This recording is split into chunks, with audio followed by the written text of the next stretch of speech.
Très ravi de vous retrouver, fidèles téléspectateurs, partout où vous nous regardez. Bonsoir et bienvenue dans cette édition d'information de Chérif la télévision. Un seul titre.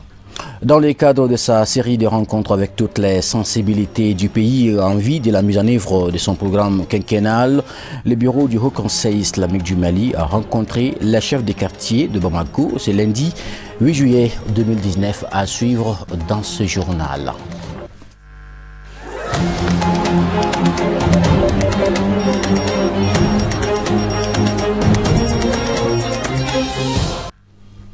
Fidèles téléspectateurs, si vous nous rejoignez, bonsoir et bienvenue. Tout d'abord, nous parlons de la visite du Premier ministre Dr Boubou Cissé dans la région de Mopti pour soutenir les FAMA, forces armées maliennes, renforcer leur présence afin de sécuriser les populations et leurs biens. La localité de Douanza a été la première étape de ce périple du chef du gouvernement malien dans ces zones de notre pays, commentaire signé Ramon Gara. Accompagné par le ministre de la Défense et des anciens combattants, le général de division Ibrahim Daïrou Dambélé et le gouverneur de la région de Mopti, le Premier ministre est allé à la rencontre des forces armées maliennes déployées dans la région de Mopti. Une occasion pour le chef du gouvernement de s'enquérir personnellement des conditions de vie et de travail des troupes sur le théâtre des opérations et de leur apporter son soutien et celui de l'État afin de leur permettre justement d'assurer la sécurité des personnes et des biens dans la zone. Le docteur Boubou Cissé leur a transmis les salutations du chef de l'État, chef suprême des armées, son Excellence Ibrahim Boubacar Keïta, avant d'exprimer toute l'attention qu'il porte aux hommes de rang. Après Ambouri, ce dimanche après-midi, c'est Douanza, dernière étape de ce périple, qui a accueilli le Premier ministre et sa délégation, parmi laquelle figurait le ministre du Dialogue social, du Travail et de la Fonction publique, lui-même ressortissant de la ville. L'accueil populaire réservé par la population démontrait l'enthousiasme des habitants à recevoir le Premier ministre. Le maire de la ville, quant à lui, a évoqué dans son discours de bienvenue les efforts déployés ces derniers mois par le gouvernement pour renforcer la présence militaire et répondre à la crise humanitaire dans sa commune et environ. Le docteur Boubou Cissé a remercié la population pour son accueil chaleureux et a réaffirmé l'engagement de l'État à tout mettre en œuvre pour la sécurité des personnes et des biens et relancer les activités économiques dans la zone pour leur plus grand bonheur. Bien, je vous le disais, un titre dans le cadre de sa série de rencontres avec toutes les sensibilités du pays en vue de la mise en œuvre de son programme quinquennal. Le bureau du Haut Conseil islamique du Mali a rencontré les chefs de quartier de Bamako ce lundi 8 juillet 2019. La rencontre a eu lieu au gouvernorat du district de Bamako sous la houlette du président du Haut Conseil islamique du Mali, Asseid Chérif Ousmane Madan Haïdara. Reportage Abdul Karim Sako, Abdoulaye Sogodogo, Ibrahim Koulibaly, c'est avec la voix de Al-Hamidou Badini. فليعبدوا رب هذا البيت الذي أطعمهم من جوع وآمنهم من خوف. Initiée par le bureau du Haut Conseil islamique du Mali, cette rencontre a pour but, selon les initiateurs, de présenter à la coordination des chefs de quartier de Bamako la nouvelle équipe du Hassim et son programme pour les 5 années, durée légale du mandat du Haut Conseil islamique du Mali. Nous avons souhaité rencontrer les chefs de quartier de Bamako parce que nous avons le démembrement du Haut Conseil islamique dans chacune des 6 communes du district de Bamako. Donc nous savons que dans le travail islamique, il faut tenir compte du contexte. Les démembrants du Haut Conseil islamique doivent travailler avec les chefs de quartier, qui sont détenteurs d'un certain pouvoir, qui ont un rôle social très important à jouer. Et comme le Haut Conseil islamique du Mali a placé son mandat sous le signe de la réconciliation pour la paix, nécessairement, il fera un certain nombre d'activités avec les chefs de quartier.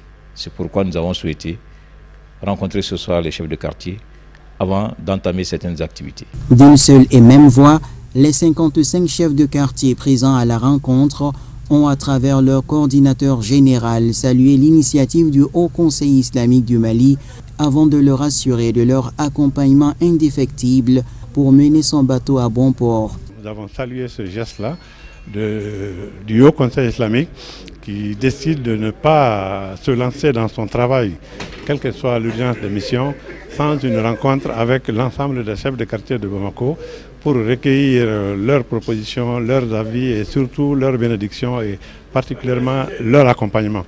Nous avons cru devoir, en tant que coordonnateur général des chefs de quartier du district de Bamako, saluer cette initiative et exprimer la disponibilité de l'ensemble des chefs de quartier de Bamako à accompagner le Haut Conseil islamique du Mali et avec le réseau de communicateurs traditionnels, parce que nous, le Haut Conseil et les communicateurs, nous avons la même mission, mission de paix dans la communauté, mission de réconciliation nationale, mission de cohésion sociale et mission également de maintien du vivre ensemble. Nous partageons ces missions et nous les accompagnons, nous les faisons ensemble. Le Haut Conseil islamique du Mali, qui compte 110 membres, a salué à juste titre le sens élevé de sagesse et de patriotisme des chefs de quartier. Il s'est félicité de l'adhésion pleine et entière des chefs de quartier à son programme. C'est la première fois. C'est ce que les chefs de quartier eux-mêmes ont attesté, eux-mêmes ont dit.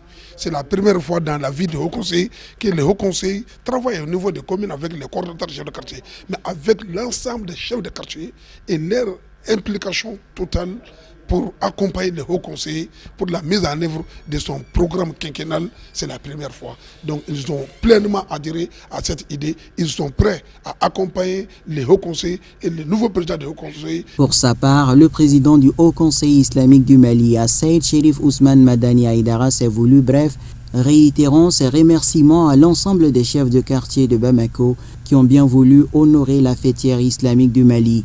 Les bénédictions ont mis fin à la rencontre. À présent, un mot de l'actualité régionale en première région administrative du Mali. La salle de conférence du service technique des eaux et forêts de la commune rurale de Kouroukoto, dans le cercle de Kenyeba, région de Kaï, abrité un atelier de formation des coopératives sur les 3 massifs forestiers de la dite commune. Cette session de formation qui a concerné au total 30 participants a enregistré la présence du maire de Kouroukoto, des représentants du service technique des eaux et forêts, ainsi que des responsables de la société de gestion forestière Abdoulaye Halidou Sissé, et c'était le samedi 6 juillet 2019. Envoyé spéciaux Hamadou Diallo, Draman Mali. Conformément à la loi 1008 de la Direction nationale des eaux et forêts qui définit les normes et les principes d'exploitation de la forêt, la société de gestion forestière Abdoulaye Halidou Sissé multiplie une fois de plus des initiatives dans la région de Kaï pour former, informer et sensibiliser ses exploitants sur la survie et les procédures en vigueur. Aujourd'hui, nous avons organisé cet atelier de formation et de sensibilisation pour renforcer la capacité des coopératives des différents massifs de la commune rurale de Kouroukoto pour leur rôle sur la protection de l'environnement, d'éviter les coupes abusives, les feux de brousse, les normes de coupe et de défrichement. Pendant plus de 3 heures d'horloge, les exploitants forestiers et les formateurs ont échangé leur expérience sur les techniques d'exploitation, la conservation et la restauration de la forêt. Aujourd'hui, nous travaillons dans les plans d'aménagement. Et les plans d'aménagement ne peuvent aller sans les coopératives. Il faut obligatoirement une formation assidue aux coopératives pour qu'ils comprennent qu'est-ce qu'il faut faire comme travail dans ces plans d'aménagement. Quelles sont les activités à mener dans ces plans d'aménagement? Quel est l'objectif recherché? Et quels sont leurs rôles dans ce plan d'aménagement? Le maire de la commune de Kouroukoto, qui a pris part aux travaux, a salué l'accompagnement des élus communaux, du service technique des eaux et forêts, ainsi que les responsables de la société de gestion forestière Abdoulaye Halidou Sissé pour la qualité de cette session de formation. Je pense que c'est une formation très capitale, très importante. Ici, nous avons 3 plans d'aménagement, le massif 1, le massif 2, le massif 3. Le massif 1, c'est vers Benda. Les 2 autres massifs là sont dans le village de Bimbia. Donc, en formant les coopératives, je pense que c'est très important. C'est très important d'abord de les former comment entretenir le massif. Donc, je pense que cette formation va leur permettre d'abord de connaître les limites du massif. La société de gestion forestière Abdoulaye Halidou Sissé, qui est l'initiatrice principale de la présente, a invité les participants à plus de compréhension et de rigueur pour réussir la mission de la protection de l'environnement.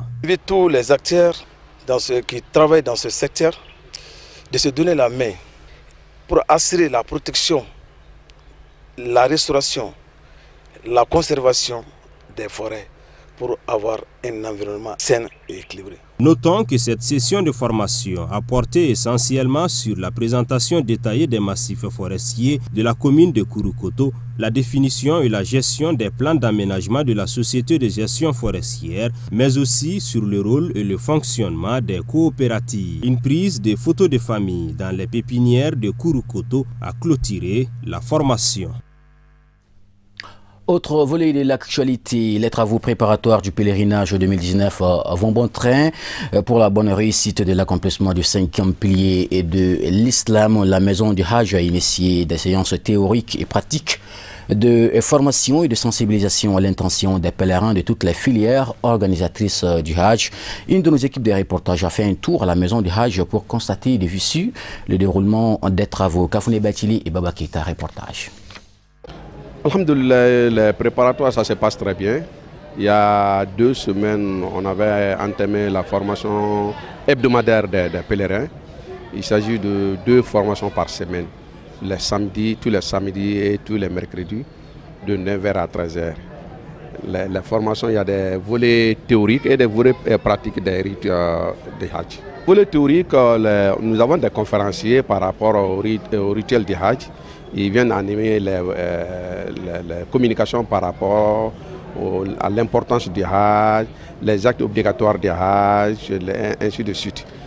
Pendant 2 heures. Après ça, il y a des pratiques rituelles, le tour de la Kaaba, la marche entre Safa et Marwa et le stèle de Satan, la lapidation de Satan.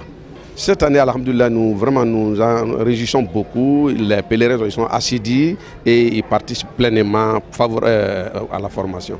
Vraiment. Le niveau est très bon. Vraiment, encore peut-être nous avons des pèlerins qui sont à l'intérieur, qui n'ont pas eu la chance de participer à la formation. Dès le lundi, nous allons entamer la formation générale.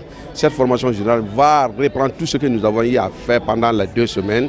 Ensuite, on a nos partenaires, les aviateurs, la police, la santé, ils ont des conseils généraux à l'intention des pèlerins. Je demande à tous les pèlerins qui sont à l'intérieur de Bamako et à l'extérieur de Bamako, à l'intérieur, de venir massivement à cette formation qui pourra les aider à accomplir leurs devoirs religieux. Bon, la formation, j'avoue réellement que je cerne un peu les grands traits du pèlerinage parce qu'en fait, il nous explique un peu depuis le départ les précautions à prendre et évidemment arriver à Médine comment se comporter et les lieux requis pour faire des doigts. Et après Médine, comment prendre le Namou. Donc il nous donne toutes ces explications. Et après toutes ces étapes, arriver à la Mecque, et il nous explique aussi comment faire le tour du Kaaba, Safa, Marwa, et aussi la lapidation du Satan. Et puis tout ce qui est rituel, en tout cas au niveau de la Mecque, on nous donne quand même le maximum. Donc, comme aussi il y a des livrets auxquels on peut quand même se faire aider. J'avoue réellement que ça se passe très bien. Ces formateurs, j'avoue vraiment, ils sont disponibles. Parce qu'en fait, comme tout le monde n'a pas la compréhension facile, souvent il nous arrive dans le groupe que vraiment ils expliquent un certain nombre de faits, mais par le fait des choses qu'il y a d'autres qui n'ont pas la compréhension facile, ils sont quand même humbles à répéter, qui fait en sorte que ceux qui ont bien appris ne feront qu'un plus. Nous sommes le 9 juillet, la journée mondiale de la destruction des armes légères. Quelle est donc l'importance de cette journée dans le contexte malien? Quel est le rôle de la Commission nationale de lutte contre la prolifération des armes légères et petits calibres? La réponse dans ce micro-trottoir est réalisée par Marie Diallo et Draman Mali. La journée internationale de destruction des armes légères rappelle le danger que pose le manque de gestion des stocks d'armes à feu et leur circulation non contrôlée au sein des populations. La propagation massive d'armes en Afrique de l'Ouest joue un rôle majeur dans la perpétuation et la diffusion des conflits armés, affectant la sécurité et la stabilité de toute la région sahélienne. Au Mali, la prolifération des armes légères est responsable de nombreux incidents qui ont pour cause principale les mauvaises pratiques de stockage au sein des foyers et les tensions intercommunautaires. Cette journée du 9 juillet qui est consacrée à la destruction des armes légères et des petits calibres à travers le monde, est une journée utile pour nous. Parce que c'est une journée qui rappelle que le danger du manque de gestion efficace des armes et de la détention illicite, de la circulation illégale de ces armes à travers le monde doivent être contrôlés. Donc tout ce qui n'est pas légal et qui se trouve dans l'illicite doit être détruit. Donc raison pour laquelle le secrétariat permanent dans ses missions, dans ses différentes activités, célèbre cette journée à travers la collecte des armes et à travers la destruction de ces armes-là. Le commandant Adama Diarra nous donne d'amples informations sur le rôle que joue sa structure quant à la lutte contre la prolifération de ces armes. Le Mali a pris de l'avant en matière de gestion et en matière de contrôle des armes depuis les événements de 90. C'est-à-dire en mettant en place une commission nationale depuis 91 à l'issue de la flamme de paix pour situer les responsabilités afin de réduire et aussi conseiller les structures en charge, le gouvernement notamment, pour lutter efficacement contre la détention et le commerce illicite des armes. Donc partant de cela, nous avons vocation au niveau du secrétariat permanent de la lutte contre les armes légères et petits calibres, conformément à l'article 17 de la Convention de la CEDEAO, de collecter les armes qui constituent ce qu'on appelle un excédent, les excédents des besoins nationaux. Et aussi les armes qui sont saisies dans le cadre de la criminalité, que ce soit au niveau de la criminalité urbaine ou au niveau de la criminalité transfrontalière ou dans le cadre du terrorisme.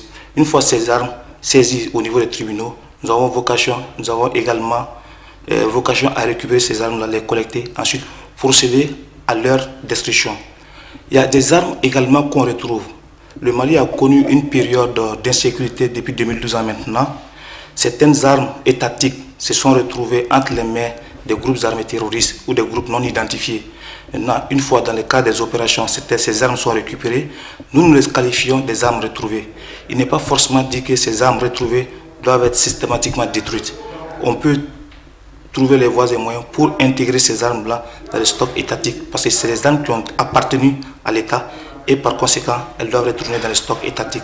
L'idéal, c'est toujours concourir à la réduction de la violence armée, toujours concourir à mettre en place un environnement serein dans lequel les populations ou les communautés peuvent vivre aisément sans être victimes de ces armes-là.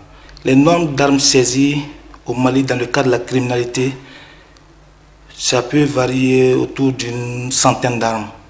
Parce que nous avons levé une mission pour faire le profilage et le traçage des différentes armes récupérées qui sont sous-scellées au niveau des juridictions dans le cadre de la criminalité. Nous avons pu nous rendre au niveau des juridictions des différentes communes du district de Mako, des juridictions au niveau de Ségou, des juridictions au niveau de Mopti.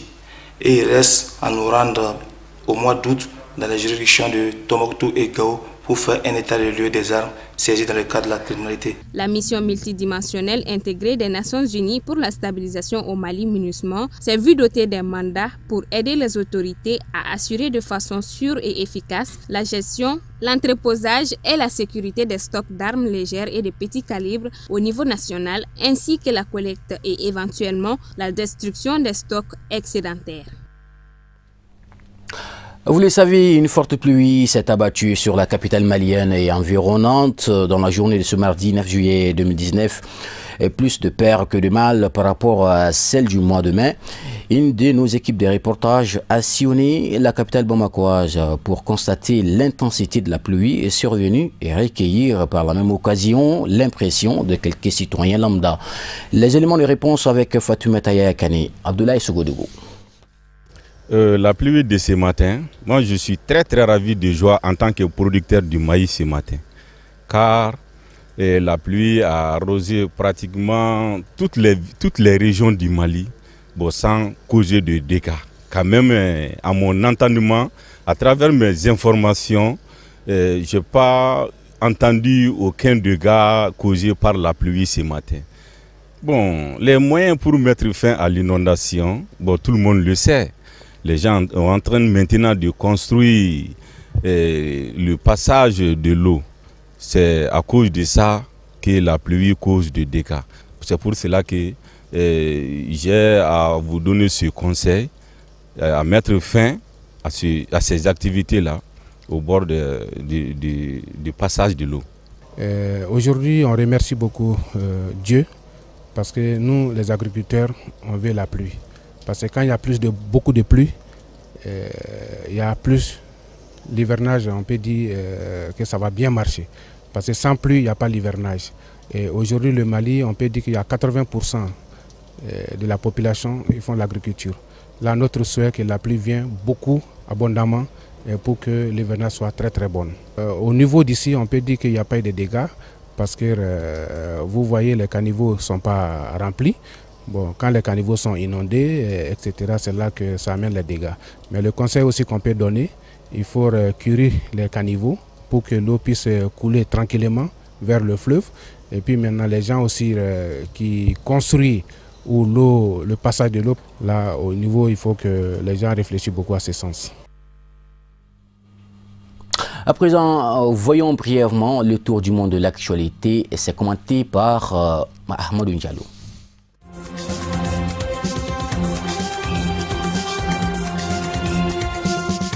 Mohamed Al-Hassan, ancien commissaire de la police islamique de Tombouctou, était à la barre de la Cour pénale internationale à La Haye aux Pays-Bas ce lundi 8 juillet. Il a été présenté cet après-midi devant la chambre préliminaire de la CPI pour une audience visant à confirmer les charges qui lui sont portées. Cet ancien responsable du groupe terroriste islamiste est poursuivi pour crimes de guerre et crimes contre l'humanité commis au Mali en 2012 et 2013. La procureure le décrit comme un commissaire incontournable, menant lui-même des patrouilles dans la ville de 333 Saint Tombouctou pour veiller à l'application stricte de la charia. Les habitants qui ne respectaient pas les règles de l'époque subissaient des violences ou étaient traduits devant le tribunal islamique.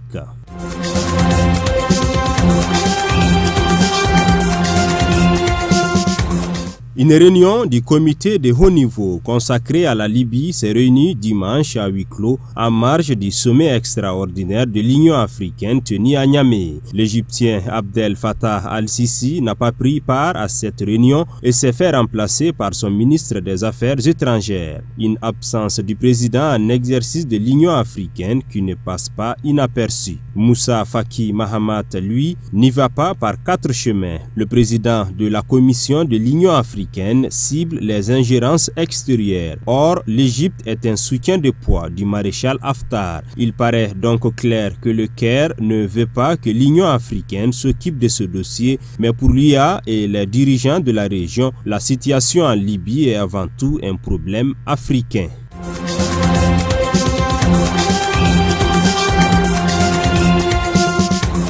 En Algérie, c'est ce mardi 9 juillet que devait expirer le mandat légal du chef de l'État par intérim, Abdelkader Ben Salah, du moins si l'on s'en tient à la lettre de la Constitution qui stipule que le président du Conseil de la Nation assure l'intérim de la présidence de la République pendant 90 jours. La situation de vide constitutionnel qui se profilait a été anticipée dès le 1er juin par le Conseil constitutionnel qui a émis un avis autorisant Ben Salah à rester en poste au-delà du 9 juillet, sa mission étant, selon l'interprétation qui est faite de l'article 102 de la Constitution, d'organiser l'élection présidentielle. Cette prolongation signée, non prévue par les textes, est destinée à assurer une couverture légale à son maintien à la tête de l'État, le temps qu'une solution à la crise soit trouvée.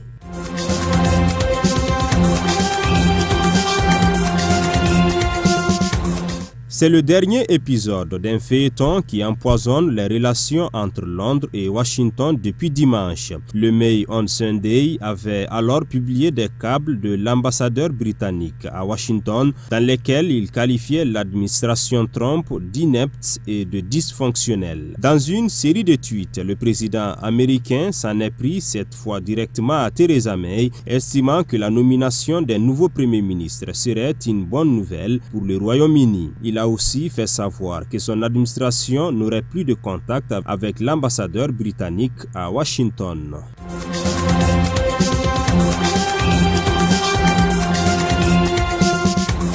Et enfin, Après les manifestations récentes dans la rue, la chef du gouvernement de Hong Kong a fait une nouvelle apparition médiatique au cours de laquelle elle n'a pas prononcé le mot retrait de peur que les manifestants ne la croient pas. Elle a voulu, dit-elle, leur faire entendre quelque chose de très déterminé et décisif. Des semaines après le début de la contestation, 8 jours après le saccage du Parlement, le projet de loi sur les extraditions vers la Chine est mort car il a reconnu l'échec complet de son gouvernement à le faire passer.